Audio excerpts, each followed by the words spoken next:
അതായത് ഒരു കാലത്ത് ചൈന അതിർത്തിയിൽ അവിടെ നമ്മൾ എത്തൂല, നമുക്ക് അവിടം വരെ എത്താനുള്ള ഒരു മാർഗങ്ങളും ഇല്ല. അതേസമയം ചൈന നമ്മുടെ ബഫർ സോൺ എന്നൊക്കെ പറയുന്ന സ്ഥലങ്ങൾ, അതെ, മേഖലകൾക്ക് അടുത്തെത്തുന്നു. പക്ഷെ നമുക്ക് അങ്ങോട്ട് പോകാനുള്ള റോഡില്ല, പറ്റിയ വാഹനങ്ങളില്ല, ഒന്നും ഉണ്ടായിരുന്നില്ല. അത് മാറി.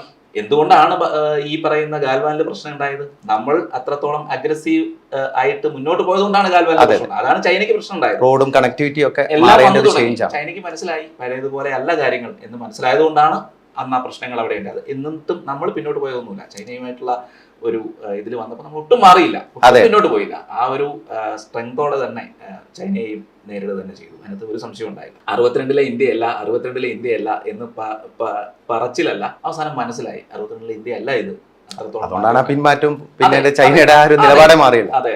അതായത് നമ്മുടെ അഭിമാനം ബലികഴിച്ചുകൊണ്ട് ഇനി ഒരു ചർച്ചയ്ക്കും തയ്യാറല്ലെന്നുള്ള പ്രഖ്യാപനമാണ് നരേന്ദ്രമോദി അധികാരത്തിൽ വന്നതിന് ശേഷം ഭാരതം കൈക്കൊണ്ടത്.